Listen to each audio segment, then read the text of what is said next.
de las 9ª jornadas de historia, cuyo tema ha sido la reforma universitaria de 1918 a 100 años de su realización, reflexiones, evocaciones y proyecciones.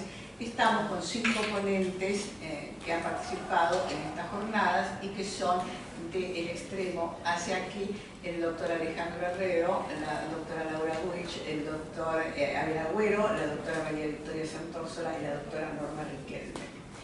Hay algunos otros ponentes que lamentablemente en este momento no pueden estar con nosotros, pero los que están presentes han estado a lo largo de estas 2 densas jornadas y han sido testigos de las discusiones, las reflexiones, las sugerencias de investigaciones ulteriores que hemos ido participando y compartiendo. Desde mi punto de vista como coordinadora de las jornadas, encuentro que el dossier de las presentaciones y también las presentaciones de libros y las referencias a investigaciones nos dejan por lo menos 4 temas centrales acerca de los cuales, para hacer un cierre, vamos a pedir la opinión y el punto de vista de los presentes. Voy a empezar entonces ahora por el primero de estos temas, el más general y que se planteó ya desde la primera mesa: cómo hay que interpretar la reforma, si como una ruptura o como una continuidad, y cuáles serían los términos de ruptura y hasta dónde esa ruptura. 3 posibilidades que se han expuesto: una, la del orden, el orden histórico correspondería a la República conservadora y en realidad no habría ninguna ruptura, sino una continuidad, incluyendo a la influencia del partido y el movimiento radical en la reforma y en general en la política educativa y universitaria de la época.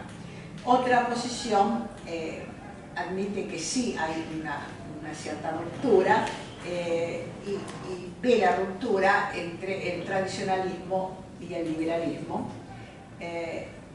anticlerical en muchos casos. Una tercera posición ve una ruptura, o por lo menos una contraposición que se manifiesta en el 18 y con posterioridad, entre el liberalismo, que también es secularista, y el nacionalismo católico. Estos son los marcos ideológicos generales en los cuales se han movido las interpretaciones que se han dado en las ponencias. Entonces, pregunto a los presentes, pido que cada uno sintéticamente dé una opinión acerca de este punto. El que quiera puede comenzar. La doctora Norma Riquelme. Pienso que la reforma quiso ser absolutamente revolucionaria y pudo haber sido, en el caso que se hubiera realizado todas las propuestas que terminaron naciendo y creciendo. No obstante, la situación política no acompañó a las grandes pretensiones de la reforma. Y en pocos años se había dado un tremendo retroceso que lo marcaron los propios reformistas. En muchísimos escritos de los propios reformistas dicen que toda la plataforma que nosotros presentamos, lo que nosotros aspiramos, no llegó a producirse. O sea, en ese sentido, digamos, es como que no hubo ruptura. Bueno, en mi caso no estudio en sí la reforma, sino los antecedentes, y parte de esta cuestión que aparece de ver en qué ciclo político o a qué ciclo político pertenece la reforma, en mi caso yo encuentro una continuidad con el ciclo conservador. Tal es así que lo que aparece como evidencia es la recuperación del movimiento reformista de 1871, aún en 1910, en continuidad con el ciclo conservador, y luego en 1926, que es ya el ciclo radical, pero donde hay una reivindicación y una conexión con ese círculo dirigente patricio, ¿sí?, al que nos referíamos en la ponencia. Así que en principio y en continuidad y desde una perspectiva política, eminentemente política, lo que advierto, por lo menos lo que las fuentes muestran hasta ahora, sería una continuidad de esto, y eso compartíamos en la mesa que nos tocó a nosotros con el doctor Musulmán. Muchas gracias, Laura. ¿Escuchamos alguna otra opinión? Sí, en relación a lo que decía Laura, vinculado con el trabajo de Héctor, con su papá, él plantea muy bien el tema de los saberes como variables, si hay un cambio o no, y en su trabajo trata de mostrar de que siguen los mismos saberes del orden conservador, ¿no? Y que el gran cambio para él venía con el peronismo.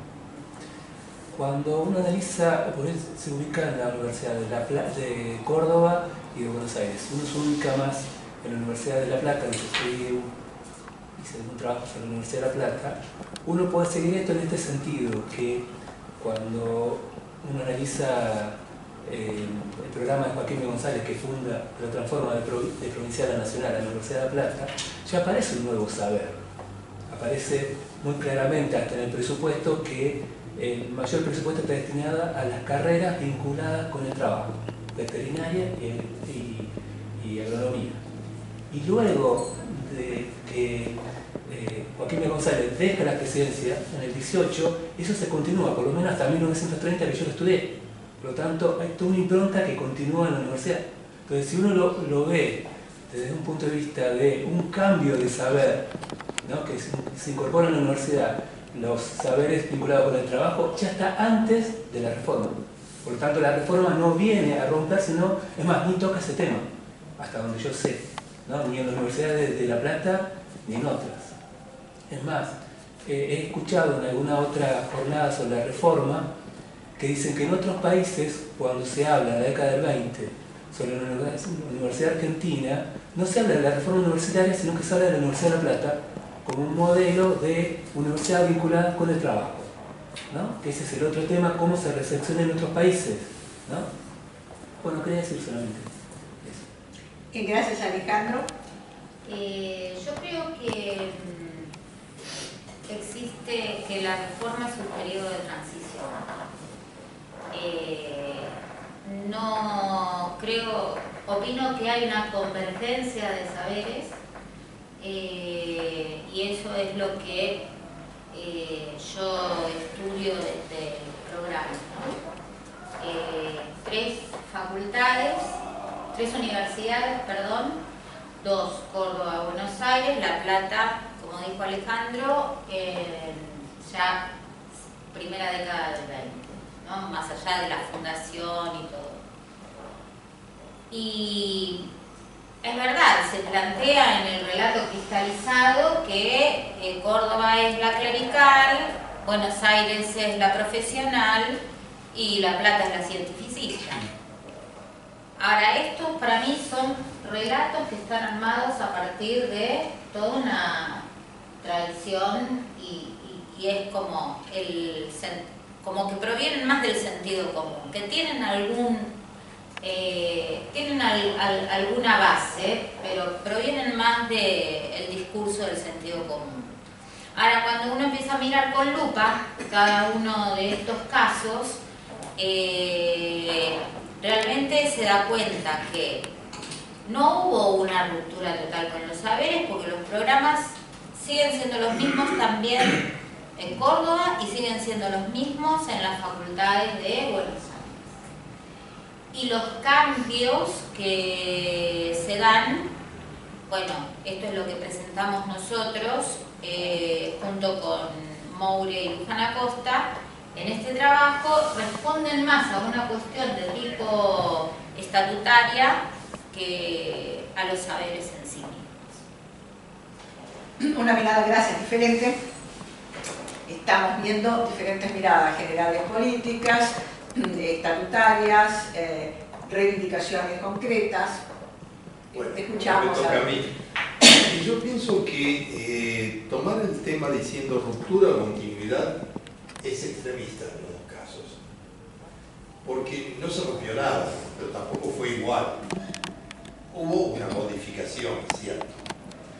Esa modificación tampoco la podemos tomar ahora como, bueno, los clericales contra los liberales, porque esa lucha de clericales contra liberales ya viene de mucho antes, ya viene desde la ley 1420, por ejemplo, el matrimonio civil y otra serie de cosas que son de la generación del 80.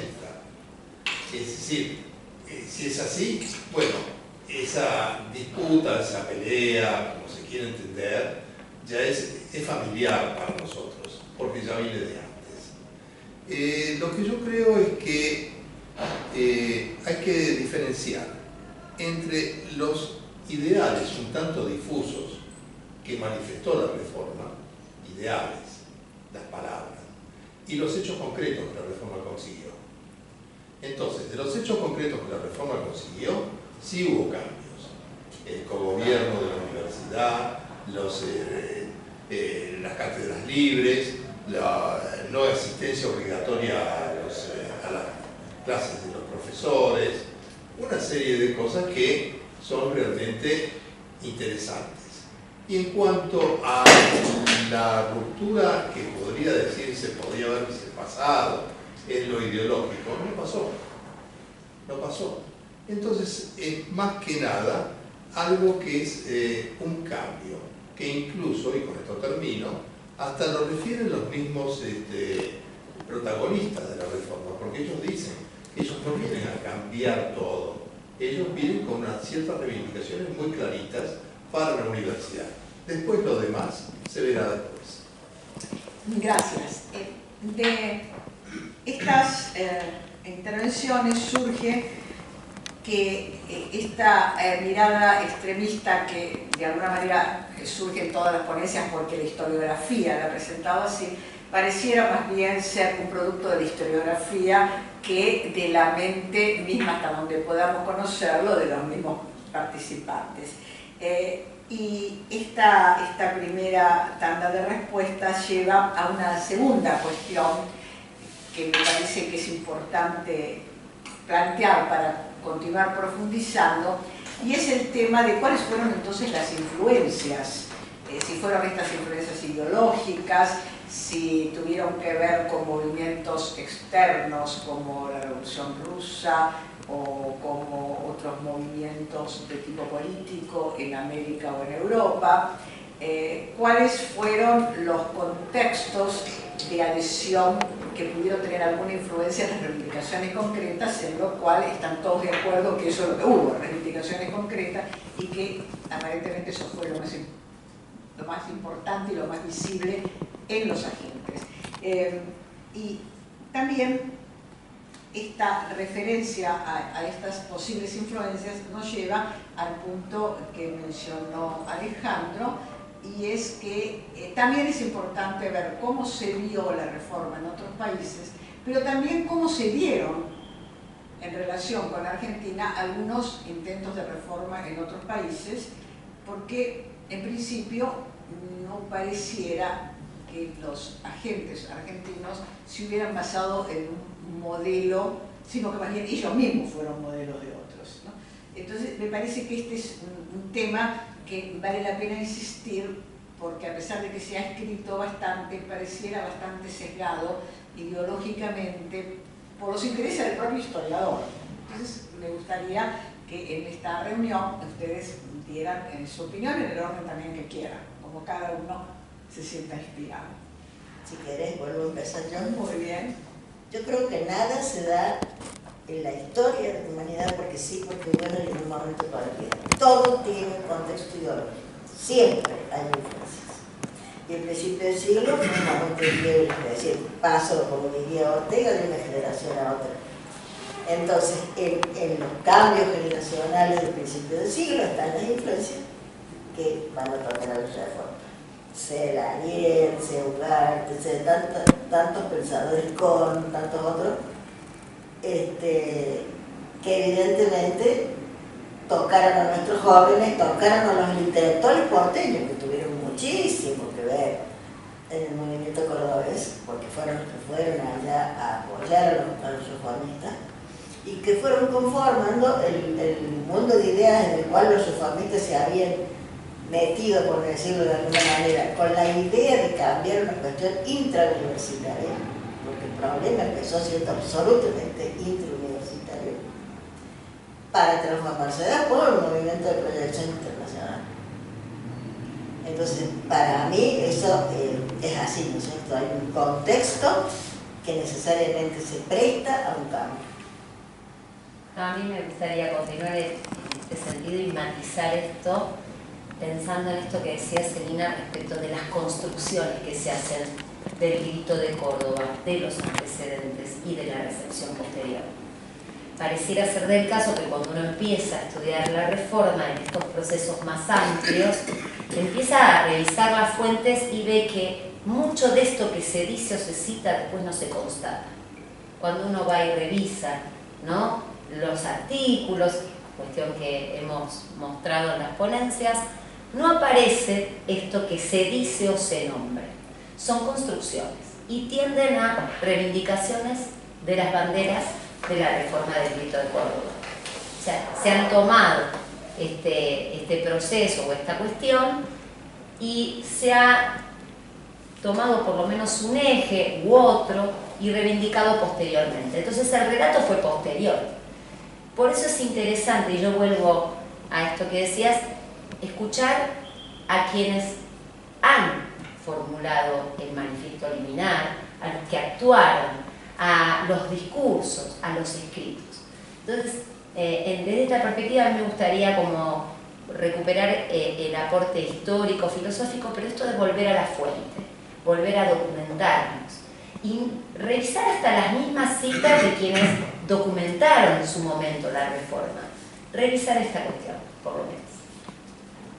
Sí, a mí me parece que, siguiendo con el tema de cómo se construye la historia, de los mitos, un contexto más reciente tiene mucho que ver con esto, que es que realmente el campo de la historia, estoy hablando de la historia, empezó hace muy poco tiempo. Digamos, siempre hubo historiadores, muy buenos historiadores, en la década del 30, del 40, del 50, uno puede encontrar historiadores. Pero realmente hubo una transformación en la historia a partir del último ciclo democrático, sobre todo en la década de la segunda mitad del 90 y a partir del 2000 se notó más como cada 5 años en distintos temas de historia, yo estoy hablando de historia argentina, se iba renovando cada ciclo. Y el tema de las universidades, para hacerlo más concreto, tiene otra particularidad, que los historiadores siempre hablamos de la educación y nos relajamos las vestiduras. Pero sobre historia de educación no se estudia. Hay muy pocos historiadores que estudian historia de educación. Entonces también ese es otro tema. Es más, hay nuevas historias argentinas donde uno puede apreciar que en esas nuevas historias argentinas no aparece la educación. Entre otras cosas porque hay pocos historiadores de educación o no están vinculados con la familia de esos historiadores que hacen esas ediciones, ¿no? Entonces, hace muy poco tiempo que los historiadores, yo vivo en Buenos Aires sabemos, gracias a historiadores como el acá presente Riquelme, ¿no?, que nuevas cosas sobre la Universidad de Córdoba. Y hay un montón de cosas que se dan no solamente sobre la universidad, sino sobre lo que pasaba en la política de Córdoba. Cómo era la política en la década de 1880, 1890, que no era lo que uno se imaginaba que teníamos, eran todos mitos. Entonces uno en realidad sabía sobre Córdoba a partir de lo que decía Juan B. Justo, que, bueno, que era uno de los protagonistas de la reforma del lado de Buenos Aires, ¿se entiende? Es decir, que este es otro contexto que es muy importante tener en cuenta por qué aparece esto de que sabemos muy poco y hay mucho de mito, ¿no? Y en relación al contexto, más propiamente dicho, del 18, sin duda hubo acontecimientos muy fuertes. Por un lado, la Revolución Mexicana, la Revolución Rusa, lo que se llama la Gran Guerra o la Primera Guerra Mundial, ¿no? El tema de la crisis del liberalismo, esta idea, esta utopía del liberalismo del siglo XVIII y XIX, que el comercio une a los pueblos, no, el comercio es igual a guerra, ¿no? Es decir, crisis del liberalismo, crisis del positivismo. Entonces, cuando se habla de ciencia, que hoy hablaba Ivo de cuando reproducía un pasaje de los reformistas, de la ciencia, ¿qué ciencia es? No es la ciencia, no están apelando a la ciencia positivista, ¿no? Entonces, el contexto implicó un montón de acontecimientos y de crisis, ¿no? A su vez, lo que mencionabas hoy de Ugarte, que habla primero de Hispanoamérica, después de Latinoamérica, Rodó, etcétera, que son figuras que vienen desde antes, y hay algunas como Rodó que serían de la anterior generación, ¿no? Y que tienen mucho peso, ¿no? Ese sería un poco el gran contexto donde lo que hay que ver es cómo lo traducen a todos estos acontecimientos, estas crisis, estos protagonistas, Una pregunta quería hacer en relación a este contexto, que siempre nunca la pude responder, que es la siguiente: cuando uno estudia los tiempos nuevos de ingenieros habla de una democracia funcional. Y él dice que la ve en la Revolución Rusa. Y después dice, pero en Argentina ya se da con la reforma universitaria. La democracia funcional es que se vote según los intereses. Bueno, en la universidad votan los estudiantes, ¿no? Es decir, ¿por qué cuando se lleva la democracia a la universidad no es la democracia de la República Argentina, sino que es otro tipo de democracia? Ese es un tema que no apareció en las jornadas, pero que lo quería decir ahora, ¿no? Efectivamente, es un tema interesante. No ha aparecido mucho el tema de la democratización, que sin embargo, efectivamente, es un concepto que aparece en algunos de los documentos, pero no hubo ponencias y no hubo tampoco una discusión al respecto. Creo que lo vamos a tratar enseguida, porque de alguna manera esto surge de lo que estamos diciendo. Quisiera terminar este bloque y vamos a estas cuestiones de los silencios, ¿no? De qué no hablamos, pero que también habría que haber hablado, que es un tema que quería plantear al final. Los que faltan por intervenir quieren... Bueno, intervengo yo. En realidad, como dice acá el doctor, cuestiones que pudieron influir y llevar a un cambio, hubo muchas en el cambio de siglo. Inclusive la ocupación norteamericana de Cuba y Puerto Rico, que inicia entonces el peligro de una colonización de Norteamérica sobre América Latina, digamos, sobre Latinoamérica. Y también algo que no sé si valdrá la pena investigarlo, pero por lo menos curiosamente habría que mirarlo. También hay muchos cambios en Europa en este mismo momento. ¿No habrá alguna influencia de los pintores, de los cubistas, de las ideas impregnadas de cuestiones freudianas en todo esto, que poco a poco fueron formando un background que puede ser que ni siquiera los mismos reformistas se dieron cuenta que influían sobre ellos, pero que han influido? Habría que verlo, porque no nos olvidemos que si miramos el conjunto de la civilización occidental, por lo menos, este es un momento de mucha crisis en todos lados. Es un momento de mucha crisis. Se acaba también el orden imperialista mundial.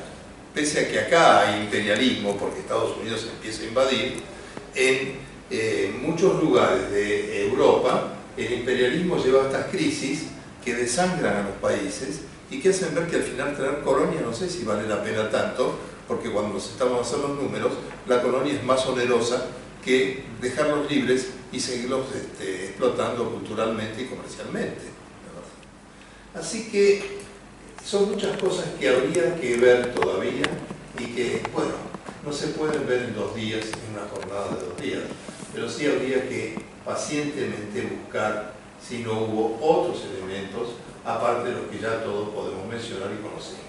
Es un cambio generacional, eso es lo que decía yo. También. Hay un cambio absoluto en la manera de pensar. Claro. Nunca es total. Hay cambio, hay ruptura y hay permanencia. Pero hay un cambio generacional que toca absolutamente a todo. Y que generalmente empieza por el arte. Porque el arte no tiene nada que explicar. Claro, tal cual. Entonces, Nada más. Que empieza el sentimiento. claro. Yo creo que hay un dato histórico que en estas generaciones del 80 al 20 nosotros estamos recibiendo una gran masa inmigratoria que duplica la cantidad de habitantes, ¿no?, en la República Argentina. Entonces, tal vez nosotros, con una determinada cabeza, con una determinada hipótesis, vamos a buscar solo aquellos elementos que nos parece que tendrían que ser lógicamente una relación de causa-efecto con las modificaciones, rupturas, continuidades de acuerdo a la postura de cada uno, pero hay otras relaciones que se dan que tienen que ver con este intercambio, ¿no? Hoy planteaba el doctor Silva el tema de los ingenieros, es decir, quiénes eran los que construían acá los edificios, quiénes son los que construían acá los ferrocarriles. Entonces, estamos hablando de un intercambio natural que se dio justamente por esta gran masa inmigratoria. Esta gran masa inmigratoria, bueno, los historiadores lo saben muy bien, implica toda un intercambio y una influencia de distintas prácticas, saberes, conocimientos, etc. Entonces, nuestra pregunta siempre es, ¿cómo se conforman esas ideologías? ¿Cómo se conforma concretamente esa influencia que viene de la Revolución Rusa? ¿Por qué a nosotros nos afecta?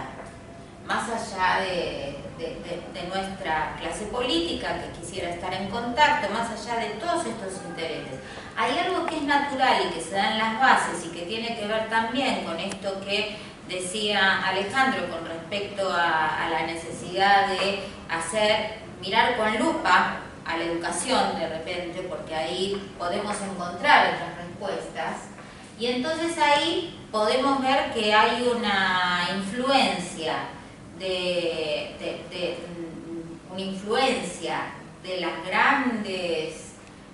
los grandes sucesos mundiales, buenos o malos, dentro de nuestra historia.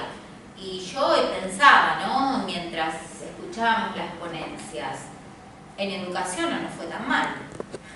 Argentina ha sido, nosotros hoy lo estamos mirando así desde una perspectiva tal vez un poco peyorativa, pero Argentina ha sido dentro de Latinoamérica, y lo sigue siendo aún, Ahora no tanto.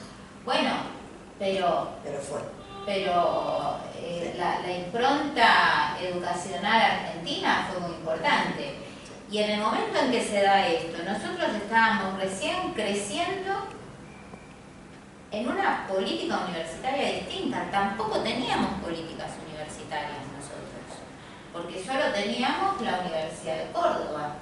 En Buenos Aires empezamos a tener una práctica antes de establecer una política realmente educativa, una política universitaria, de que, si bien Alperindongui dice que son el eslabón del Estado, ¿cuál es la función de las universidades realmente dentro de una sociedad?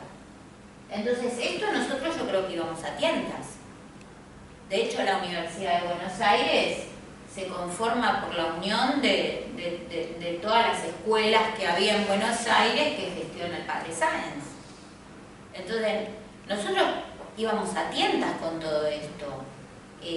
No digo en el saber, digo en la construcción de una política universitaria. Creo que es muy importante tener en cuenta, sobre todo si pensamos la reforma como un movimiento de Latinoamérica, que es verdaderamente señalable que Argentina haya sido un poco la cabeza o el modelo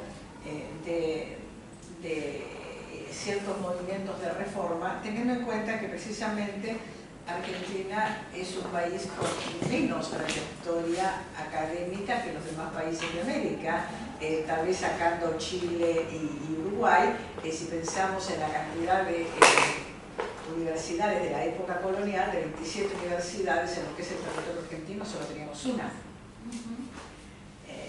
Contra Colombia, que tenía 3 o 4, de Perú, bueno, del Reinato del Perú, bueno, el de México. Sí, Fulvio llega a contabilizar 33. Entonces, sí, pero en general digamos, las que tuvieron efectiva vigencia, conforme a los estudios recientes que ha hecho el profesor investigador Enrique González de México, también hay que ver que algunas universidades prácticamente salen ya del tiempo de la colonia, porque fueron creadas muy al final y su trayectoria ya no es colonial. Quiero decir que en la época independiente había otros países que podían presentar una trayectoria universitaria de muchos tipos de universidades, es decir, de universidades clericales, de universidades de órdenes religiosas, de universidades formadas por el gobierno del rey, de universidades mixtas, o sea, había muchos modelos y nosotros solamente teníamos una. De modo que evidentemente hubo, me parece a mí, y es lo que ahora vamos a pasar a consultar, a ver, hubo un pragmatismo que fue producto de una contingencia histórica. No teníamos una gran trayectoria y por lo tanto tampoco teníamos una teoría acerca de los modelos de universidad, como podía haber en otros lados, como de hecho hubo en México, porque no teníamos más que una experiencia y la experiencia de la Universidad de Buenos Aires fue muy corta, es decir, de 1921, pero que realmente recién empezó a funcionar 2 o 3 años después, se cortó con el periodo de la anarquía y recién se reinstaura el régimen universitario en todo el país en 1860. Entonces estamos hablando de un régimen que llevaba 50 años, un poco más de 50 años, y con una sola ley importante, la ley Avellaneda. Entonces, ahora la pregunta, teniendo en cuenta esto que ha sido señalado por varios ahora y en las ponencias, es si tenemos estos dos ejes reivindicatorios, el pragmático de los modelos de educación, para el cual no teníamos, como ha señalado bien Victoria, una tradición de una política universitaria suficiente, y por otro lado, algunas reivindicaciones que podríamos llamar utópicas, vinculadas un poco al arianismo, al pacifismo, al panamericanismo, pero que no venían del ámbito de la política universitaria, sino que venían del ámbito de las ideas. Entonces, acá parece haberse dado un mix en el cual no siempre se distinguen bien estos elementos. Entonces creo que esto sería una pregunta para plantearnos si cada uno de ustedes está de acuerdo con que hubo estos dos elementos y cómo los ve jugar, porque evidentemente el juego no ha sido tampoco igual en todos los lugares, ni en todas las carreras, ni en todos los actores. Entonces, ¿cómo los ven desde la perspectiva de lo que cada uno de ustedes ha estudiado más específicamente? Yo no te entiendo bien. Claro, la pregunta sería, estos ejes de reivindicaciones, las reivindicaciones pragmáticas, el cogobierno, la libertad de cátedra, la elección de las autoridades, además la elección de los concursos para las cátedras, o sea, todo lo que son estas reivindicaciones prácticas y pragmáticas son un eje. Un eje que pareciera haber surgido de la práctica, porque no había un manejo de la política universitaria con una gran discusión teórica al respecto, no lo había. Pero por otro lado había reivindicaciones mucho más amplias, más difusas, según dijo el doctor Agüero, reivindicaciones de la unidad panamericana, del arielismo, del pacifismo. Estas reivindicaciones no vienen de la política propiamente dicha, ni mucho menos de una política universitaria que no existía. Vienen del ámbito de las ideas. Pero parece que ambas cosas juegan.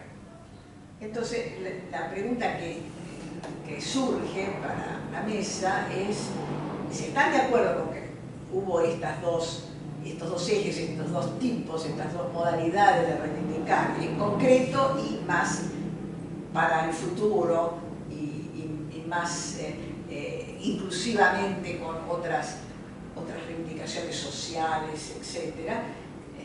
¿Cómo juega este mix en los estudios que cada uno de ustedes ha hecho? Ese sería... Yo quiero... Sí. Porque me viene a la mente cuando decía esto, a mí me parece que hay en el planteo del grupo 13 de diciembre. Creo que se plantea esta tensión. Por un lado, los grandes ideales que son conocer, buscar, conocer y poseer la verdad como las bases del movimiento. Y de repente pasa un plan de acción que ¿qué significa esta relación entre buscar, poseer la verdad y decir la propuesta es atender a todos los estudiantes indigentes, por ejemplo? Entonces, me parece que es Y la pregunta era justamente, ¿qué conexión ven? Porque en principio pareciera estar las dos cosas. ¿Cómo se conecta el gran principio de poseer la verdad, de la libertad, algo de lo que también vamos a preguntar enseguida, y la reivindicación concreta? Quiero que el rector sea elegido libremente y que dure nada más que tantos años y que no pueda ser reelecto inmediatamente, que no se eternice en el cargo. Es como que hay un hiato entre una cosa y otra que faltaría llenar con alguna explicación historiográfica. Esta es un poco la idea que quiero comentarles. ¿Cómo lo ven? Yo creo que la cosa empezó siendo pragmática. No quiero que el rector dure 20 años, punto uno. Por decir, eso y las otras reivindicaciones eran absolutamente pragmáticas. Que luego ellos le dan forma. Muchas cosas ya existían, yo insisto en eso porque yo he estudiado más el periodo digamos, previo a la reforma que el posterior. Entonces, insisto en que existía la cátedra libre, en que existían los concursos, el gran error, creo yo, del periodo anterior fue la ley de Avellaneda. La ley de Avellaneda no la sostuvo nadie. Realmente fue una ley que despertó tanta oposición, porque la ley de Avellaneda sacó cosas que ya existían, entre otros los concursos, que los repusieron en el 14. Los repuso Nores, curiosamente, que la Facultad de Medicina en Córdoba y después las otras. Entonces, hay muchas cosas que son esencialmente pragmáticas. Y después está lo otro, ¿no es cierto?, lo del imperialismo, lo de todo esto, que estaba, como digo yo, en el aire de los tiempos. Esos son corrientes, que es lo que hablaba recién yo, son corrientes ideológicas que empiezan con la guerra de Cuba, creo que lo dije el otro día cuando hablé, empiezan con la guerra de Cuba y se afirman cada vez más, ¿no es cierto? Estados Unidos había sido para nosotros el número de la democracia. Sarmiento amaba el ejemplo norteamericano, porque era la democracia que él soñaba para nosotros. ¿Cierto? Lo amaban a Tocqueville por lo que Tocqueville había sido capaz de ver, y ese ejemplo se quiebra con la guerra de Cuba. Entonces, a partir de ahí hay una tendencia hacia esos temas que yo sostengo que debió de ser de los jóvenes estos y también de sus docentes, porque del 10 al 20, las tesis, por ejemplo, se ocupan de esos temas.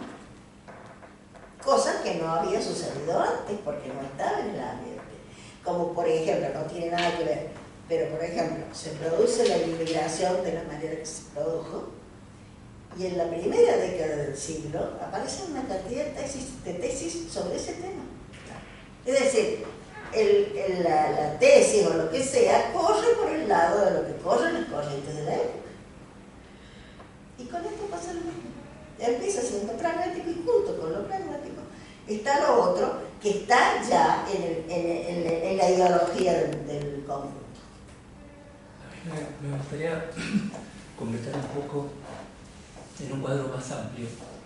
Yo lo que estoy estudiando hace bastante tiempo es el normalismo, es decir, otro nivel de educativo, y no se da eso.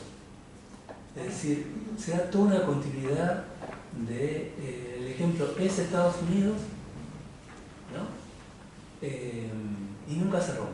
Por lo menos yo lo leo en distintas revistas, ya sea de la sociedad civil que son de maestros, o en las revistas oficiales de la provincia de Buenos Aires, de La Nación, de algunas otras provincias, y se trata una continuidad del ejemplo de Estados Unidos, ¿no? Eso no quiere decir que en algunos temas puntuales elijan, por ejemplo, cuando hablan de la introducción del trabajo manual educativo, el ejemplo es Suecia, pero en ningún momento aparece el anti-increíble. Estados Unidos es nuestra ejemplo.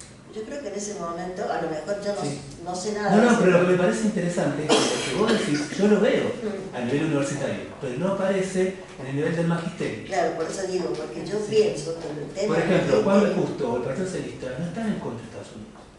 no está... No están en contra de Estados Unidos. Ah. Entonces, Alicia Moró de Justo, que cuando yo la estudio es Alicia Moró, Mm. hasta que se casa con Justo, ella reivindica a Estados Unidos en el nivel del magisterio. Claro, ¿No? yo Entonces, pienso que el gran tema es el magisterio.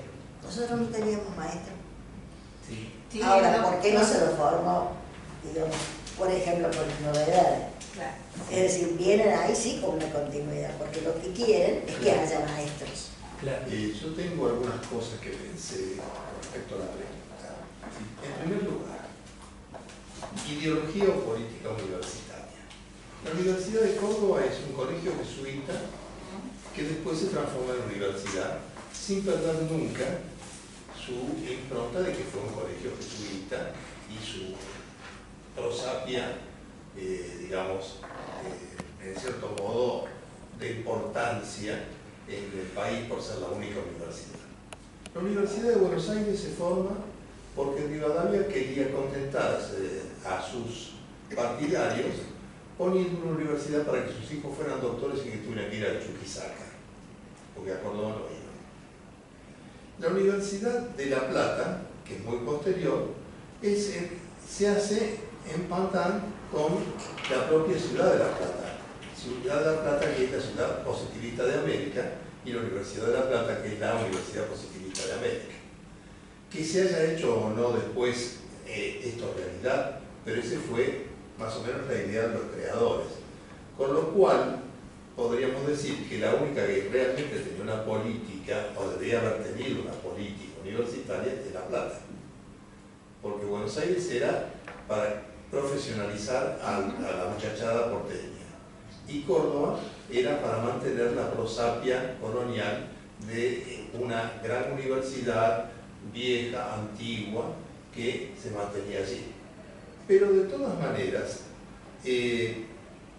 viendo después las cosas, hay que pensar que la juventud quería una renovación. Esa renovación tal vez pueda haber sido primero pragmática. Yo no quiero más un grupo grande de gente muy vieja que hace una academia, que maneja una universidad y que cuando uno de los académicos fallece o se pone viejo y ya deja de pertenecer, queda emérito, pero son los mismos académicos los que dentro de su seno eligen al otro académico que va a pensar igual que ellos. O sea, nunca va a haber posibilidades de un pensamiento disidente. Entonces, a partir de eso se busca una confirmación ideológica, y la confirmación ideológica estaba en el aire, en todo el modernismo, todas las ideas antiimperialistas, toda la lucha obrera y la revolución rusa. Entonces, claro, pero yo creo que inclusive aquellos que decían, como me acuerdo en algún artículo que leí, en una sexta parte de la tierra ya reina la paz y el verdadero gobierno, por hablar de la Unión Soviética. No sé si eran tan de acuerdo como ser comunistas como hacer una idealización que le den el paraíso vuelto a la tierra. No era ¿Alguna otra, Marita? Sí, breve respecto de Sí, ¿no? estas dos dimensiones que vos proponés, Celina. Me parece que en un punto, si estos estudiantes, por lo menos desde el 13 de diciembre de 1871, esta construcción que se hace de este movimiento, después llamado movimiento, pero autoproclamados por ellos revolucionarios, me parece que en principio ahí, desde la perspectiva de los actores, pareciera haber una orientación, un horizonte ideológico. Ahora, lo que sí aparece es esta cuestión pragmática, o te diría fáctica, ante el suicidio de un estudiante. Lo primero que sale es la movilización hacia el cementerio y después de ahí a tomar la Universidad de Buenos Aires. Ese es un dato que yo no tenía. O sea, tomaron la universidad. De eso no hay fotografías como en Córdoba que tienen esa documentación. Pero lo que pareciera así es que, y esto bueno, generó bastantes cuestiones al interior del grupo, pero ¿quiénes tomaron la universidad? No cualquiera, no todos los universitarios. Este grupo selecto de universitarios, hijos de este linaje patricio que referíamos cuando hablamos del grupo reformista. O sea, si bien ellos se autoproclaman revolucionarios y apareciera que son la voz de todos los estudiantes, son un sector, son un grupo y tienen poder para llevar estas prácticas, estos ideales a prácticas concretas, ¿no? Como por ejemplo la publicación de ese órgano que es el 13 de diciembre, que es un periódico. Entonces, bueno, esto de ir viéndolo desde estas dos dimensiones me parece muy interesante.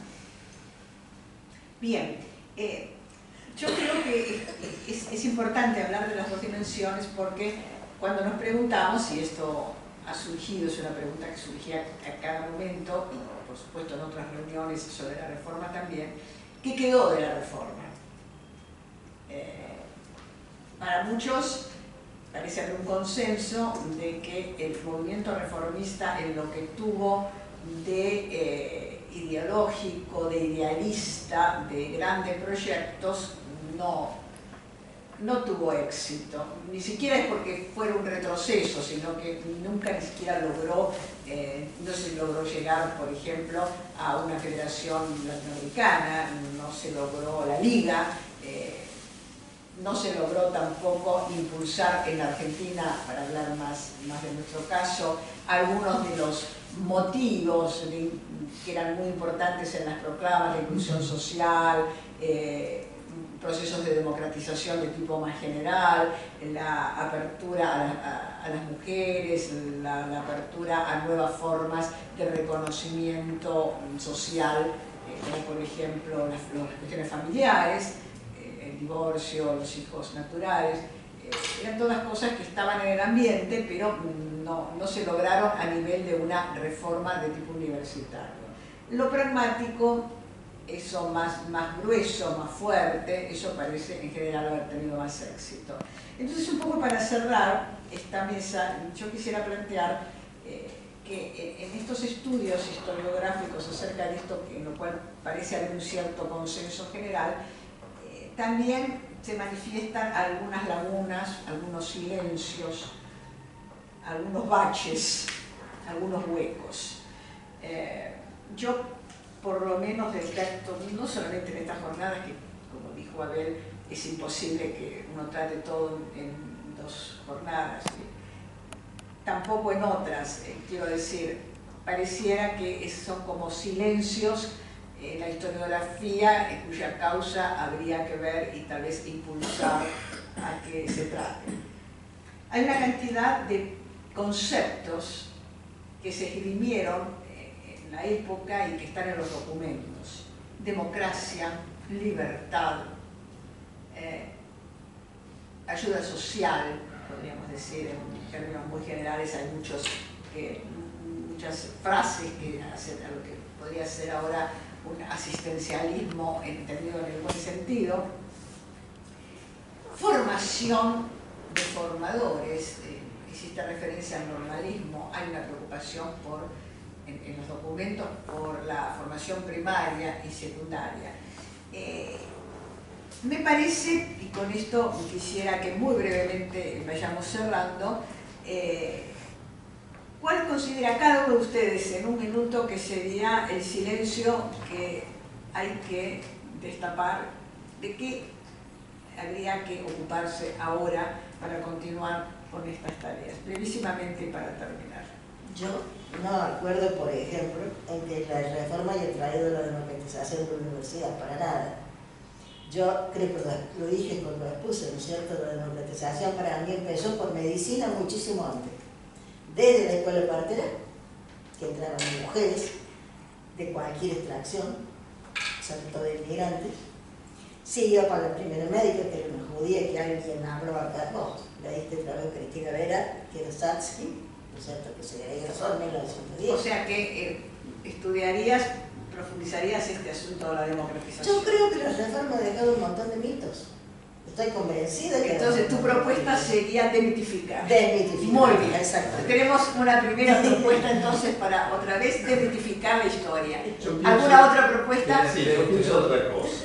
En la ciencia administrativa se distinguen los planes de los programas. Los planes son las afirmaciones ideales y los programas son la forma de llevarlo a cabo. Yo creo que si aplicamos esta visión a la reforma tuvo programas y tuvo planes muy muy nubosos, digamos. De esta manera, lo que quedó de la reforma fueron los programas y los planes no. ¿Por qué? Porque los planes, como son generales, difícilmente encuentran quien se oponga, porque es muy difícil decir, democraticemos la universidad. Pero también cómo se realiza. Y que alguien se oponga. Ahora, después, ¿cómo la democratizamos? Votan los profesores, votan los alumnos, vota la gente del pueblo, que son los que más... La idea sería que el problema es pasar del plan al programa. Claro. O sea, mientras que el plan está muy cercado, digamos, por muy El cercado plan es por muy ideal. característica, por ser ideal, el programa Es el que va a decir si el plan, porque con un buen programa echamos abajo el mejor plan. Si un buen programa en contra, diciendo que estamos haciendo lo que dice el plan, echamos abajo el plan con el programa. Entonces, ¿alguna otra esto hay que propuesta? verlo. Sí, en términos de pensar la transformación o la reforma planteada, a mí me gustaría indagar más en el gobierno de la educación, desde el gobierno de la universidad, ¿no? Trabajar un poco más estos documentos, estas memorias de los rectores, para ver esa recepción de cómo ellos veían estos estudiantes reformistas. Sería por demás interesante. Muy bien. Sí, yo insisto en lo que decía antes, que hubo una transformación en estos últimos 20 años, sabemos muy poco sobre historia de la educación, historia de la universidad, entonces serían muchos los aspectos a considerar. En principio, que cada universidad es un mundo y tiene su contexto, pero a su vez, que hay que estudiarlo en su mundo y en su contexto, hay que ver los vínculos que tienen entre ellos. Joaquín B. González tiene que ver con la Fundación de La Plata, pero también con la del Litoral, también con la de Tucumán, pero también tenía vínculos con la de Córdoba, pero no entiendo bien qué tipo de vínculos, es decir, las dos cosas. Muy bien. Victoria. Comparto con Nora que hay que deconstruir un relato para poder mirar, no totalmente, no digo que todos los relatos sean